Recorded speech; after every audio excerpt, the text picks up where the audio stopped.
जय हिंद। आज का आपका क्लास होने वाला है बिहार कार्यालय परिचारिका, जिसमें मैथ का 30 प्रश्न, जीके का 40 प्रश्न एवं हिंदी का 30 प्रश्न पूछा जाता है। यानी टोटल 100 क्वेश्चन का आपका एग्जाम होता है। और आज की इस वीडियो में हम लोग तीनों टॉपिक को कवर करेंगे। तो आज का आपका पहला प्रश्न जो आपके एग्जाम में आने वाला प्रश्न है, जीएसटी भारत में कब लागू हुआ था? जीएसटी भारत में कब लागू हुआ था? काफी इंपॉर्टेंट सवाल है, आपके एग्जाम में आने वाला प्रश्न है कि जीएसटी भारत में कब लागू हुआ था? 2017 ईस्वी में लागू हुआ था। या ये सवाल ना पूछ के पूछ दे कि जीएसटी का पूरा नाम क्या होता है। अगर जीएसटी से सवाल बनता है तो ये दो क्वेश्चन आपके एग्जाम में जरूर आएगा। ये दोनों क्वेश्चन में से एक क्वेश्चन आपके एग्जाम में जरूर पूछा जाएगा। या तो जीएसटी भारत में कब लागू हुआ, या जीएसटी का पूरा नाम क्या होता है। तो जीएसटी का पूरा नाम होता है good and service tax. Good and service tax होता है जीएसटी का पूरा नाम। यानी फुल फॉर्म से एक प्रश्न आपके एग्जाम में देखने को मिलेगा। ठीक है, तो आप इसको अच्छे से देख लेंगे, ये आपके एग्जाम के लिए काफी इंपॉर्टेंट है। चलिए 2 नंबर आपका प्रश्न देखिए, यहाँ पर हम आपको अभी ऊपर बताएं कि पूरा नाम यानी फुल फॉर्म से एक प्रश्न आपके एग्जाम में रहेगा। जैसे में एमबी का पूरा नाम क्या होता है, इंटरनेट से भी 1-2 प्रश्न आपके एग्जाम में आएगा तो आएगा। ठीक है ना, मेरा लिख कर ले लीजिए। और मैं एक वादा करता हूं कि अगर आप इस वीडियो को पूरा देख लेते हो तो यहाँ से प्रश्न आपके एग्जाम में देखने को मिलेगा। और यहाँ पर सारा चीज आपको करवाने वाला हिंदी मैथ जीके सभी को क्लियर करेंगे हम लोग। ठीक है, तो एमबी का पूरा नाम क्या होता है सभी बच्चे को पता होना चाहिए। मेगाबाइट होता है। यह इंटरनेट से संबंधित प्रश्न है जो कि आपके एग्जाम में आने का संभावना है। ठीक है, एमबी का पूरा नाम क्या होता है? मेगाबाइट होता है। अगर हम लोग यहाँ पर केबी की बात कर ले कि केबी का पूरा नाम क्या होता है, किलो बाइट होता है। अगर जीबी की बात कर ले, ये सब इंटरनेट से संबंधित प्रश्न है। जीबी और आपको पता भी होना चाहिए। ठीक है ना, जीबी का पूरा नाम क्या होता है? जिग्गा बाइट होता है। जिग्गा बाइट होता है। यहाँ पर हम सबसे पहले आपको अच्छा बात क्लियर कर देते हैं जो आपके एग्जाम में कभी कभी पूछा जा सकता है। ठीक है, जैसे मान लीजिए कि 1 GB बराबर कितना MB होता है, ऐसा आपको भी पता होना चाहिए। और ये आपके एग्जाम के लिए भी काफी इंपॉर्टेंट सवाल है कि जब MB से प्रश्न पूछ रहा है तो यह प्रश्न भी पूछ सकता है कि 1 GB बराबर कितना MB होता है। तो 1024 MB होता है। ये इंटरनेट से संबंधित प्रश्न है और आपके एग्जाम में आने वाला प्रश्न है। ठीक है, हालांकि ये आपको याद हो या ना हो, लेकिन इसका पूरा नाम याद होना चाहिए, क्योंकि पूरा नाम से ज्यादातर MB हो गया। अभी ऊपर आपको जीएसटी बता दिए, ये सबसे ज्यादा प्रश्न पूछता है। ठीक है ना, पूरा नाम में तो अच्छे से देख लेंगे और आपके एग्जाम में आने वाला प्रश्न। तो एमबी का पूरा नाम क्या हो जाएगा? मेगा बाइट हो जाएगा। बिल्कुल ऐसा ही जवाब आना चाहिए। केबी का पूरा नाम किलो बाइट, जीबी का पूरा नाम जिग्गा बाइट। यहां से आपका क्लियर हो गया। चलिए 3 नंबर आपका प्रश्न है कि 1857 की क्रांति में बिहार का नेता कौन था? जो 1857 की क्रांति हुआ था उस समय बिहार का नेता कौन था? 1857 की क्रांति को हम लोग सिपाही विद्रोह के नाम से जानते हैं। ठीक है ना, बिल्कुल इंपॉर्टेंट प्रश्न, ये इतिहास से प्रश्न पूछा गया है। और मैं बार बार यही बात आपको रिपीट कर रहा हूं कि इस वीडियो को अगर आप पूरा लास्ट तक देख लेते हो, यकीनन मानो कि यहाँ से प्रश्न आपके एग्जाम में देखने को मिलेगा। और आपको भी मुझसे एक वादा करना होगा कि हाँ सर, हम क्लास को पूरा देखेंगे। जब तक आप पढ़ाएंगे हम आपके क्लास को पूरा देखेंगे और अपने रिजल्ट को अच्छा बेहतर करेंगे। ठीक है ना, तो 1857 की क्रांति में बिहार का नेता कौन था? तो सभी को पता है, कुंवर सिंह थे। कुंवर सिंह बिहार के नेता थे। अगर दिल्ली की पूछेगा कि 1857 क्रांति में दिल्ली के नेता कौन थे, तो बहादुर शाह जफर थे। कौन थे? बहादुर शाह जफर थे। अच्छे से हम लोग देख लेंगे, बहादुर शाह जफर थे। ये आपके एग्जाम के लिए काफी इंपॉर्टेंट हो गया। ये दोनों प्रश्न, जैसे बिहार के नेता कभी कभी पूछ देता है और ज्यादातर ये बिहार कार्यालय का एग्जाम है तो बिहार से संबंधित ज्यादा प्रश्न पूछेगा। जैसे बिहार के नेता, ठीक है ना, बिहार का एग्जाम रहता है तो बिहार से खासकर 4-5 प्रश्न आपके एग्जाम में डाला जाता है। तो ये देख लीजिएगा। या बिहार की राजधानी पटना कब बनी? अगर आपको पता है तो कमेंट में जवाब देंगे। जो बिहार की राजधानी पटना है वह कब बना था? 1912 ईस्वी में बना था। पटना हाईकोर्ट का स्थापना कब हुआ था? 1916 ईस्वी में हुआ था। पटना जो गोल घर है उसका स्थापना कब हुआ था? 1786 ईस्वी में हुआ था। मतलब इस वीडियो में आपको इतना प्रश्न बता देंगे कि अगर उससे रिलेटेड भी कुछ प्रश्न पूछेगा, मान लीजिए कि एक क्वेश्चन ना पूछे, इससे रिलेटेड कुछ प्रश्न पूछ दे तो आप उसको बता सकते हैं, ठीक है ना। इतना आपको बता देंगे हम लोग, ठीक है। अगर नए हैं तो चैनल को अभी सब्सक्राइब कर लेंगे आप लोग, क्योंकि यह वीडियो मतलब यह चैनल आपका दोस्त आपका साथी है। जब तक आपका एग्जाम नहीं हो जाएगा रोजाना आपका क्लास ऐसे ही चलते रहेगा, ठीक है ना। गुप्त काल में सबसे प्रसिद्ध धातु मुद्रा कौन थी? जो गुप्त काल का समय था उसमें सबसे प्रसिद्ध धातु का कौन सा मुद्रा था, ठीक है ना। तो धातु का कौन सा मुद्रा था, काफी इंपॉर्टेंट है। तो उस समय सबसे ज्यादा सोना का, पहले सोना का सिक्का चलता था, यानी सोना का हम लोग क्या बोलेंगे, स्वर्ण बोलेंगे। क्या बोलेंगे? स्वर्ण, यानी बी ऑप्शन क्या हो जाएगा, बिल्कुल करेक्ट हो जाएगा, ठीक है। ये आपका यहाँ पर करेक्ट हो गया। चलिए 5 नंबर आपका प्रश्न कि राज तरंगिणी के लेखक कौन है? कभी कभी ऐसा प्रश्न आपको देखने को मिल जाएगा जिसके बारे में आपने कभी नहीं सुना होगा न कभी पढ़े होंगे। मतलब हम आपको इस लेवल का क्वेश्चन इस वीडियो में दिखाने वाले हैं एवं बताने वाले हैं कि ये क्वेश्चन तो सबसे पहले तो आएगा और आपको एग्जाम का लेवल भी पता चलेगा, ठीक है। जैसा मान लीजिए कि ऐसा भी प्रश्न आपको देखने को मिलेगा जिससे आप कहेंगे सर ये तो पढ़ाए ही नहीं, ठीक है ना। तो यहाँ पर आप देख सकते हैं ये कभी ना आपने पढ़ा होगा, ठीक है ना। राज तरंगिणी के लेखक कौन यहाँ पर हो जाएंगे, ठीक है। तो राज तरंगिणी के लेखक जो होगा कलहन हो जाएगा। और देखिए काफी बच्चे कालिदास बाणभट्ट मार देंगे तो ये सब गलत आपका हो जाएगा, ठीक है। तो राज तरंगिणी के लेखक कलहन। कभी कभी जो लेखक रहते हैं उनका पूछ देता है, ठीक है। तो आप इसको देख लेंगे, ठीक है ना। ऐसा कोई भारी चीज नहीं है, ठीक है ना। चलिए वंदे मातरम पहली बार कहाँ गाया गया है, ठीक है ना। वंदे मातरम पहली बार कहाँ गाया गया है, ठीक है ना। तो वंदे मातरम सबसे पहले पहली बार कहाँ गाया गया? सबसे पहले वंदे मातरम के लेखक की हम लोग बात कर लेते हैं कि वंदे मातरम आखिर किसने लिखा था। तो बंकिम चंद्र चटर्जी ने लिखा था। किसने लिखा था? बंकिम चंद्र चटर्जी ने लिखा था, जो कि आपके लिए काफी इंपॉर्टेंट है। वंदे मातरम किसने लिखा था? बंकिम चंद्र चटर्जी ने लिखा था। और इसको पहली बार कहाँ गाया गया था? तो 1896 ईस्वी में कांग्रेस का जो अधिवेशन हुआ था उसमें गाया गया था, ठीक है। आप यहाँ से क्लियर कीजिएगा, ये आपके एग्जाम में आ सकता है क्योंकि ये सब प्रश्न जो है बिहार के लिए काफी इंपॉर्टेंट सवाल रहता है, तो ये आपके एग्जाम में जीके में डाल सकता है, ठीक है ना।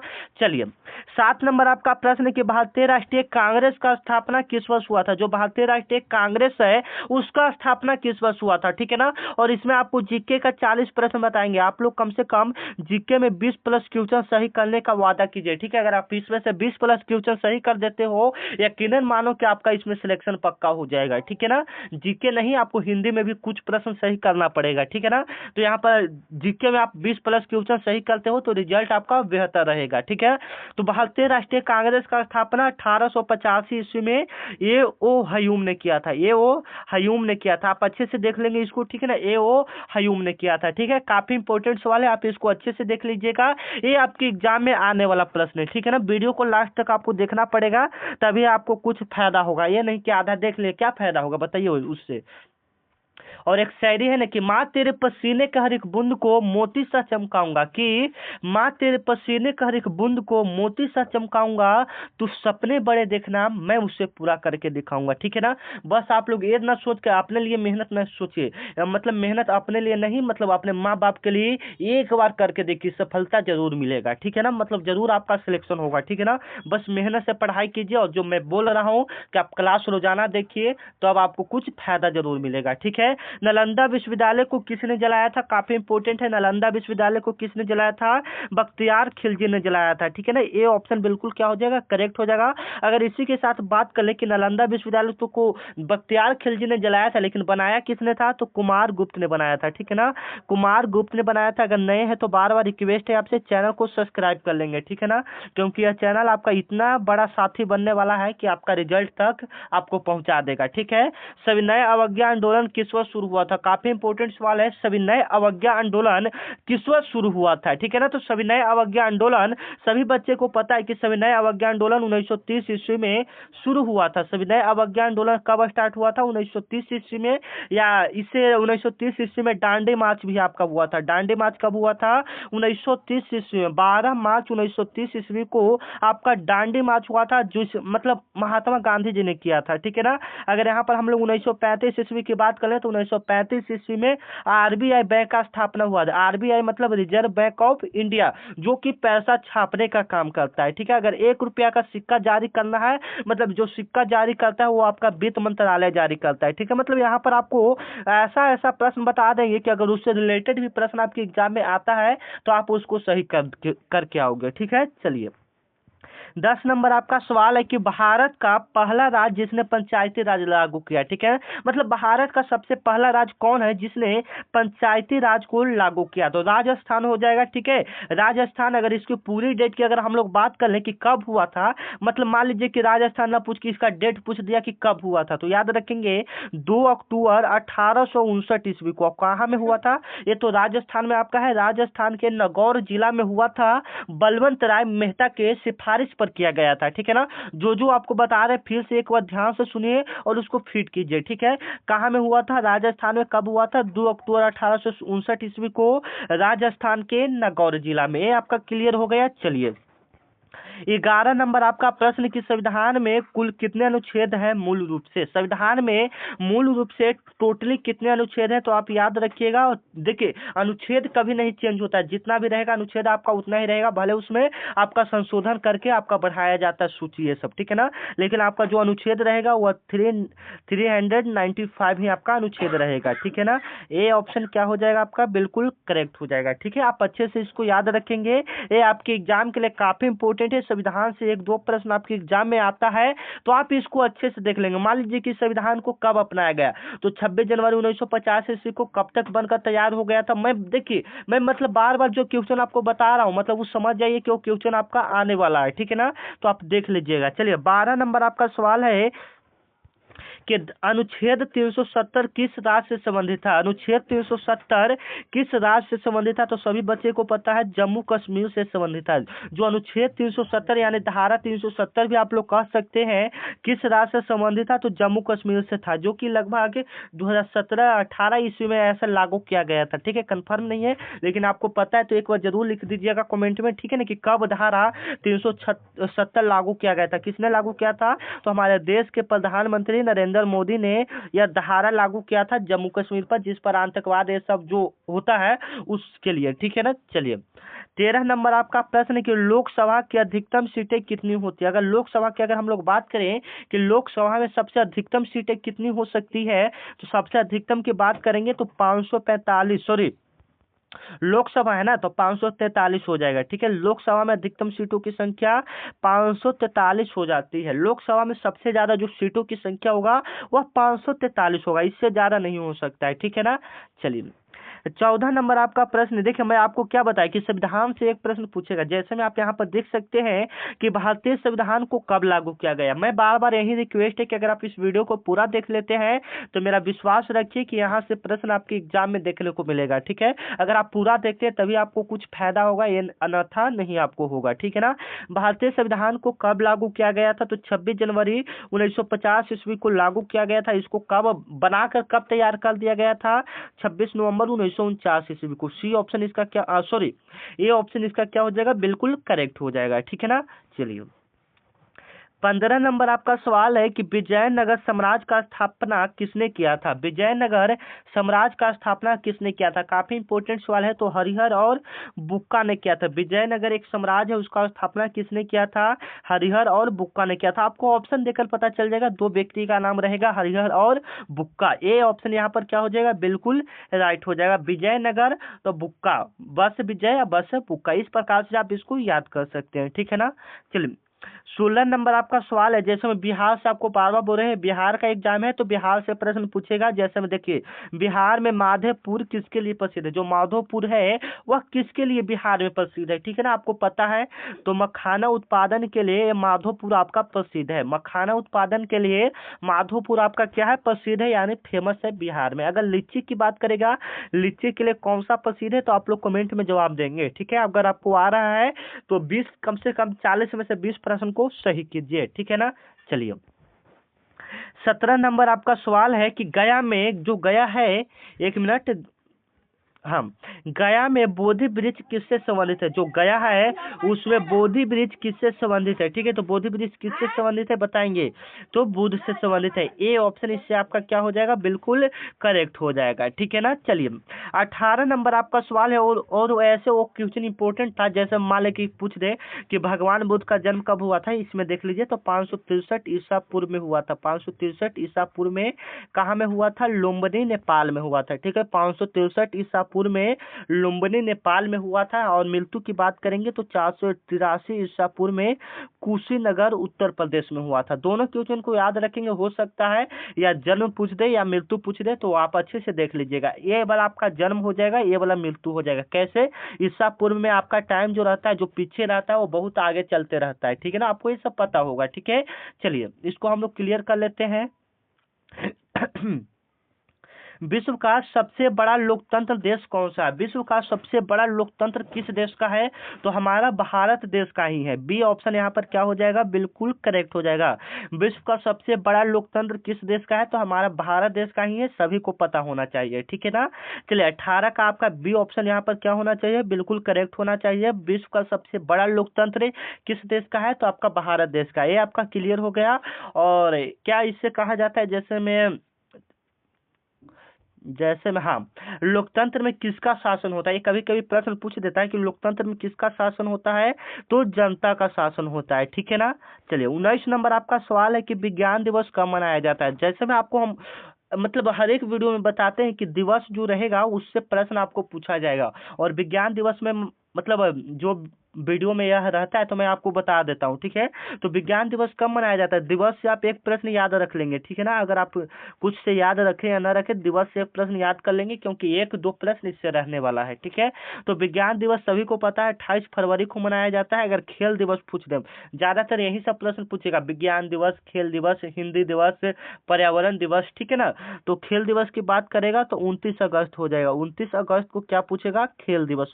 ठीक है ना, और विज्ञान दिवस 28 फरवरी को, 5 जून को आपको क्या मनाया जाता है? पर्यावरण दिवस मनाया जाता है। ये आपका यहाँ से क्लियर हो गया। चलिए 20 नंबर आपका सवाल है कि ओजोन परत पृथ्वी को किससे बचाती है? ओजोन परत है वह पृथ्वी को किससे बचाती है, मतलब किससे बचाती है ओजोन परत पृथ्वी को? ठीक है ना, काफी इंपॉर्टेंट सवाल है, तो देख लीजिएगा।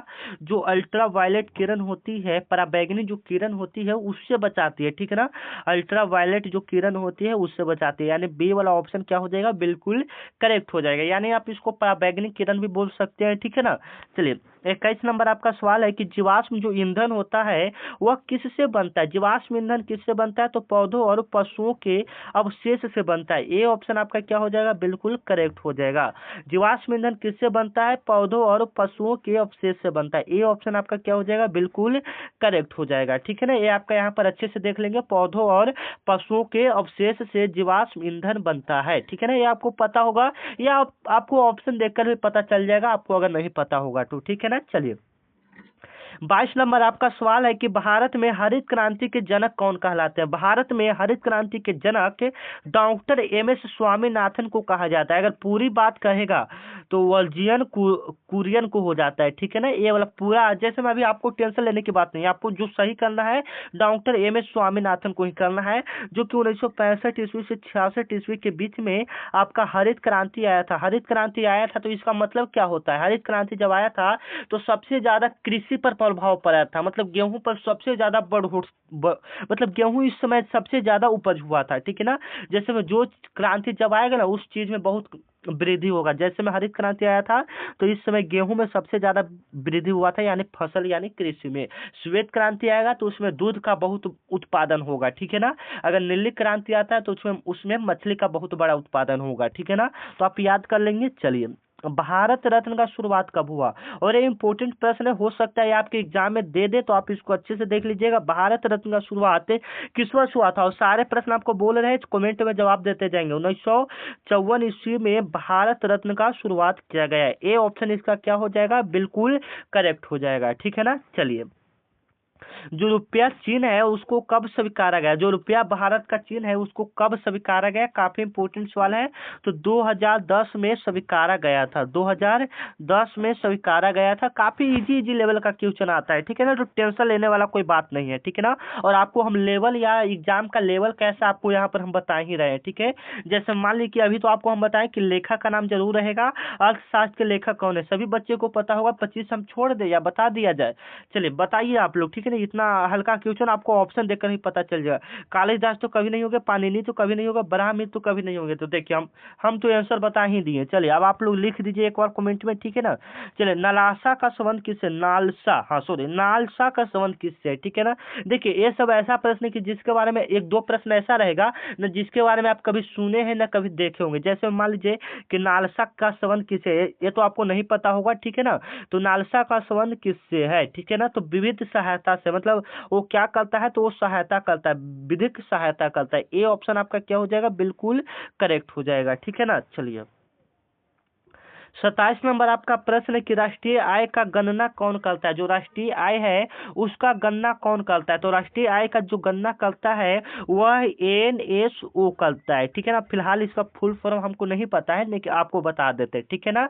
RBI का पूरा नाम क्या होता है, रिजर्व बैंक ऑफ इंडिया होता है। 1 रुपया का सॉरी सिक्का कौन जारी करता है, तो आपका वित्त मंत्रालय, और कागज का नोट आपका RBI जारी करता है, ठीक है, आप याद रखेंगे। चलिए 28 नंबर आपका सवाल है कि राज्यसभा की सदस्य की संख्या कितना होता है। और आप लोग कमेंट कीजिएगा आप लोग को क्लास कैसा लग रहा है, ठीक है ना। आप लोग कमेंट कीजिएगा तो हमको बहुत अच्छा लगेगा, ठीक है। और अभी तक आप हमारे व्हाट्सएप ग्रुप में जुड़ना चाहते हैं तो डिस्क्रिप्शन में लिंक है, या इस नंबर पर आप हाई लिख कर एक बार मैसेज कर दीजिएगा तो आपको व्हाट्सएप ग्रुप में जोड़ दिया जाएगा 9334517119, ठीक है। यहाँ तक अगर आप क्लास देख रहे हैं तो बहुत अच्छा बात है, आपके लिए मौका है। आप इस नंबर पर मैसेज करके मेरे पर्सनली मतलब ये पर्सनली मैं चलाता हूँ, ठीक है ना। आप इस नंबर पर मैसेज करके व्हाट्सएप ग्रुप में जुड़ सकते हैं, ठीक है ना।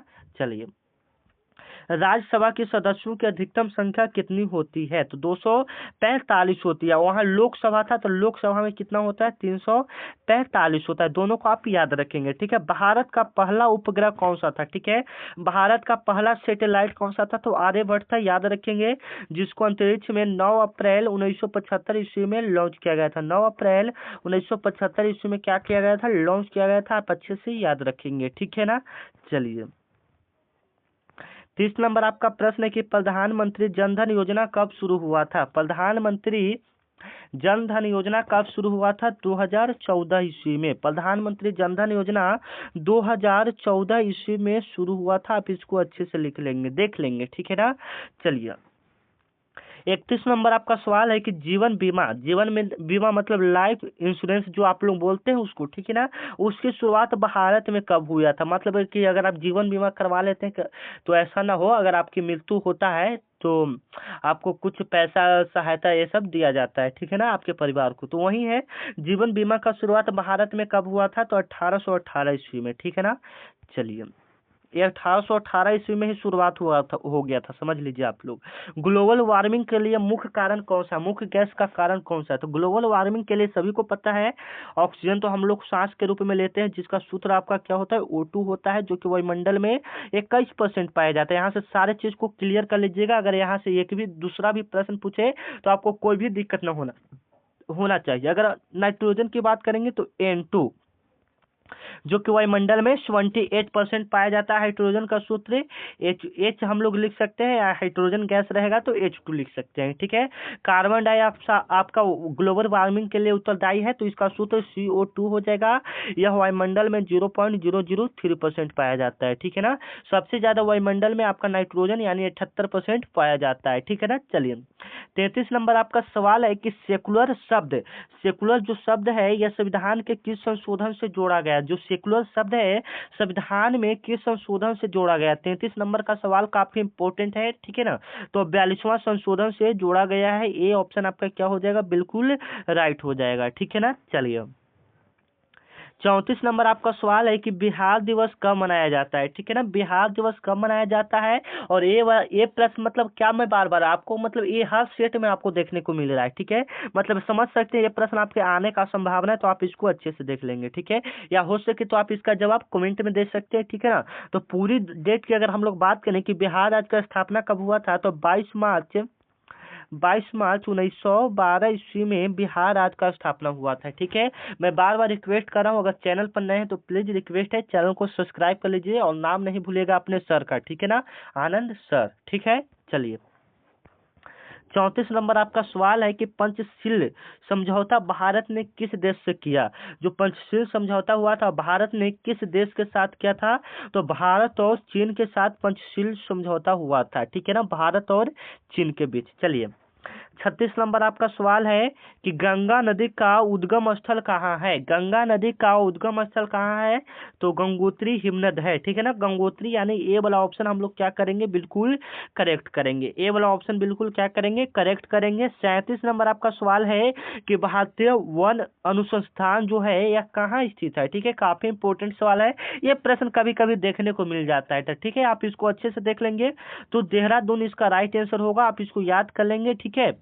चलिए 38 नंबर आपका सवाल है कि नीति आयोग का गठन कब हुआ, ठीक है, नीति आयोग का जो गठन हुआ था 1 जनवरी 2015 ईस्वी में हुआ था, 2015 ईस्वी में, ठीक है। हालांकि पहले इसका जो नाम था नीति आयोग का, पहले का जो नाम था योजना आयोग था। नीति आयोग का पहले का नाम क्या था, योजना आयोग था, और योजना आयोग का स्थापना 1950 ईस्वी में किया गया था, ठीक है ना। और हालांकि योजना आयोग का ही नाम बदलकर आपका 2015 ईस्वी में नीति आयोग कर दिया गया था। मान लीजिए कि पहले से योजना आयोग आपका चल रहा था, 1950 ईस्वी में इसका स्टार्ट हुआ था, जैसे ही 2015 आया इसका नाम बदलकर नीति आयोग कर दिया गया, ठीक है ना, 2015 ईस्वी में, ठीक है। तो वही नीति आयोग का स्थापना 2015 ईस्वी में, ठीक है। चलिए 39 आपका प्रश्न है कि मदर टेरेसा को भारत रत्न कब मिला था। काफी इंपॉर्टेंट सवाल है कि जो मदर टेरेसा है उनको भारत रत्न कब मिला था, तो मदर टेरेसा को भारत रत्न कब मिला था, काफी इंपोर्टेंट सवाल है, आप लोग भी जवाब देंगे। तो देखिए ऐसे ऑप्शन के हिसाब से अगर हम लोग बात करेंगे तो 1979 ईस्वी में मिला था, तो लेकिन ऑप्शन जो आपका है इसके हिसाब से 1980 ईस्वी इसका राइट आंसर हो जाएगा, ठीक है ना।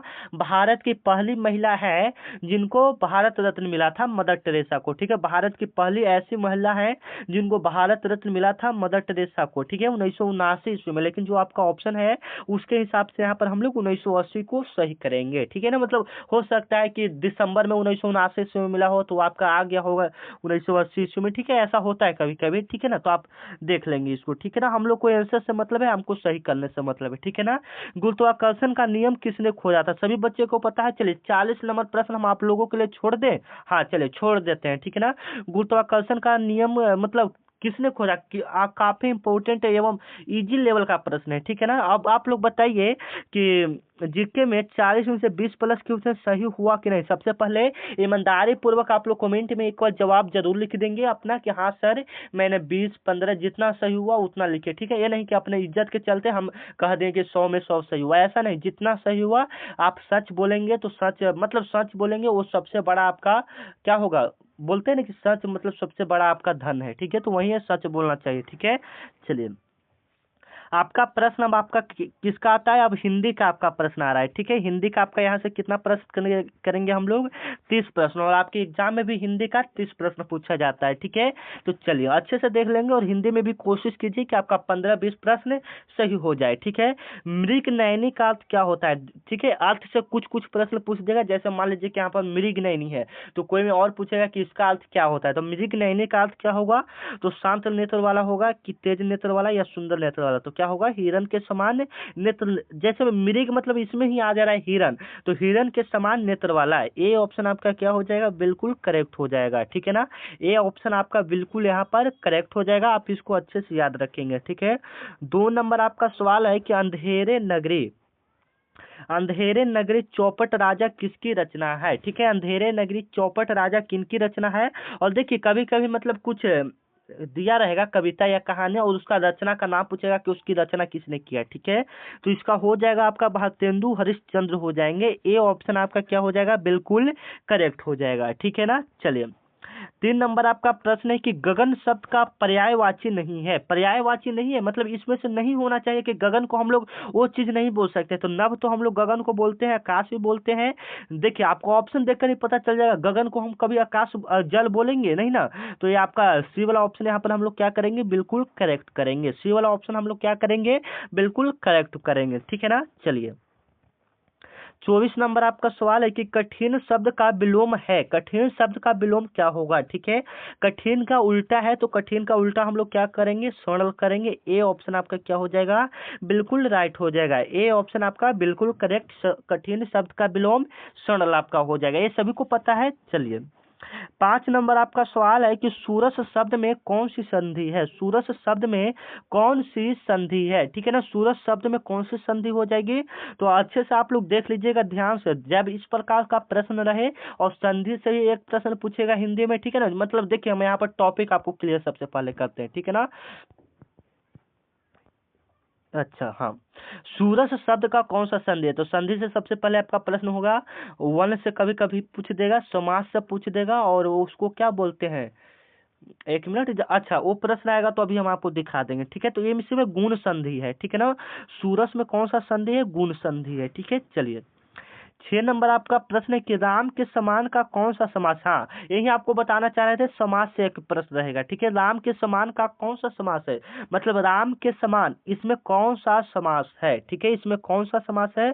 तो देखिए तत्पुरुष कभी नहीं ये होगा, कर्म कर्म को तो नहीं धारण, जैसे में रहेगा नीलकंठ, तो नील है कंठ, एक कर्म को धारण किए हुए तो एक कर्म धारय हो जाता है, ठीक है।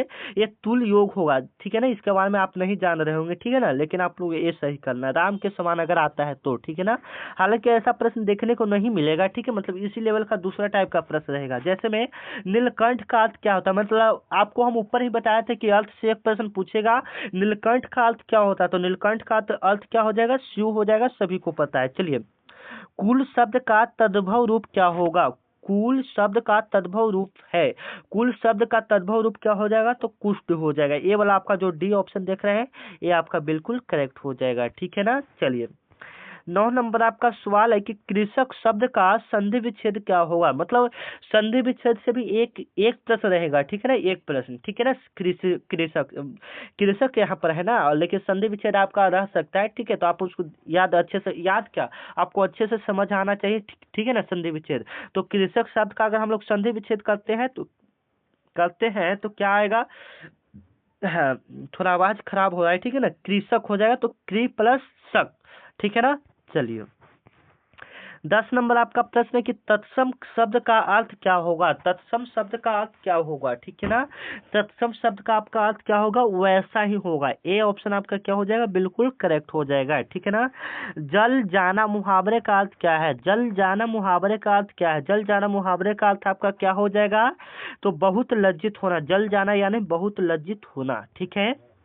चलिए 13 नंबर आपका सवाल है कि आकाश पाताल एक करने का अर्थ क्या है, आकाश पाताल एक करना, इसके लिए अर्थ क्या होगा, तो ना कहता है आकाश पाताल एक कर दीजिए, हाँ अभी आपका एग्जाम का समय आने वाला है तो आप भी आकाश पाताल एक कर दीजिए, मतलब बहुत मेहनत कीजिए, बहुत मेहनत करना, यानी ए ऑप्शन आप लोग क्या हो जाएगा, बिल्कुल राइट हो जाएगा। इसका अर्थ है बहुत मेहनत करना, आपको भी ऑप्शन देखकर पता, मतलब हिंदी में उतना बाहरी आपसे नहीं रहेगा, ठीक है, जो भी रहेगा आपका संधि विच्छेद में थोड़ा दिक्कत करेगा, और आपका समास रहता है उसमें थोड़ा सा दिक्कत करेगा, ठीक है। तो आप लोग अच्छे से देख लीजिएगा, रामायण का अनुवाद फारसी में किसने किया था, ठीक है, रामायण का अनुवाद फारसी में किसने किया था, तो अब्दुल रहीम खान ने किया था, ठीक है। बी ऑप्शन इसका क्या हो जाएगा, बिल्कुल राइट हो जाएगा। जैसे मैं रामायण का अनुवाद ये पूछ रहा कि फारसी में किसने किया था, जैसे हम लोग रामायण हिंदी में पढ़े होंगे, आप पढ़े होंगे तो ठीक है ना, लेकिन इसका फारसी में अनुवाद अब्दुल रहीम खान ने किया था, ठीक है ना।